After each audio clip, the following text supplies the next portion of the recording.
السلام علیکم ورحمۃ اللہ وبرکاتہ۔ بسم اللہ الحمد للہ والصلاة والسلام علی رسول اللہ ومن تبعہ ووالاہ وبعد۔ محترم ناظرین و سامعین، اسلامی بھائیوں، دوستوں، عزیزوں، ماؤں اور بہنوں، پردہ اور حجاب سے متعلق تیسری قرآن پاک میں تیسری آیت سورہ احزاب سورت نمبر 33 اور آیت نمبر 59 یعنی 59 میں اللہ رب العالمین فرماتا ہے، نبی کو حکم دیتا ہے، یا ایھا النبی قل لازواجک، آپ اپنی بیویوں کو، و بناتک، اپنی بیٹیوں کو، و نساء المؤمنین، اور مومن عورتوں کو حکم دے دیجئے، کہہ دیجئے، یدنین علیہن من جلابیبہن، وہ اپنے اوپر اپنی چادریں لٹکا لیا کریں، ذالک ادنی ان یعرفن فلا یؤذین، اس سے بہت جلد ان کی پہچان ہو جائے گی، پہچان کر لی جائے گی، شناخت ہو جائے گی، پھر نہ ستائی جائیں گی، ان کو تکلیف نہیں پہنچائی جائے گی۔ وکان اللہ غفور الرحیم، اور اللہ بڑا بخشنے والا مہربان ہے۔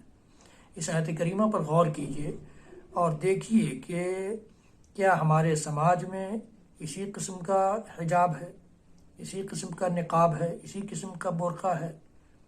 غور کیجئے، برقع بھی آج ایک فیشن ہو گیا ہے، برقع بھی بولتا ہے، برقع بھی انسانی جسم کو جھلکاتا ہے، نقاب بھی، حجاب بھی فیشن ہو گیا ہے۔ نقاب اور حجاب میں بھی رنگینیاں آ گئی ہیں، چمک دمک آ گئی ہے، جو اپنی جانب لوگوں کی نظروں کو اٹریکٹ کرتی ہیں، لوگوں کی نظروں کو کھینچتی ہیں۔ میرے بھائیوں، میری ماؤں اور بہنوں، اپنی عزت کی حفاظت کیجیے اور رب العالمین کے نزدیک عظیم بن جائیے۔ عزت اپنی محفوظ رہے گی اور اس کے بدلے اللہ اجر بھی دے گا۔ اللہ ہمارے اور آپ کے مقام کو بھی بلند کرے گا، ہمارے اور آپ کے سماج کو بھی صاف ستھرا رکھے گا، ہمارے اور آپ کے معاشرے کو بھی پاکیزہ بنا دے گا، ہم اور آپ بھی پاکیزگی کے ساتھ زندگی گزار پائیں گے، بچیاں محفوظ رہیں گی، خواتین محفوظ رہیں گی، نوجوان محفوظ رہیں گے، بچے محفوظ رہیں گے۔ کہ کب؟ جب شریعت کے حکم کو پامال نہ کیا جائے گا، شریعت کے حکم کو اپنی زندگی میں نافذ کیا جائے گا، شریعت کے حکم کو ہم اور آپ ماننے کے لیے تیار ہوں گے۔ آج کسی حکومت نے اگر حجاب پر پابندی لگائی ہے تو ہم چیخ رہے ہیں، چلا رہے ہیں۔ آپ کو معلوم ہے، آپ کے اسی پڑوسی دیش پاکستان میں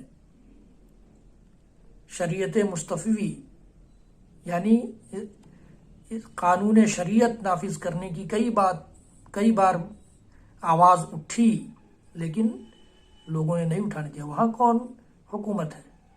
وہاں کون سی عوام ہے؟ کون سے لوگ بستے ہیں؟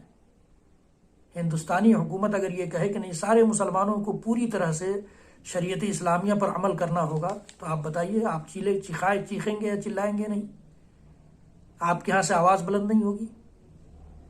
میرے بھائیوں، سوچنے کی ضرورت ہے، سمجھنے کی ضرورت ہے۔ اللہ رب العالمین ہم سب کو کہنے سننے سے زیادہ عمل کی توفیق دے۔ وصلی اللہ تعالی علی نبینا محمد وعلی آلہ وصحبہ وسلم، وآخر دعوانا ان الحمد للہ رب العالمین، والسلام علیکم ورحمۃ اللہ وبرکاتہ۔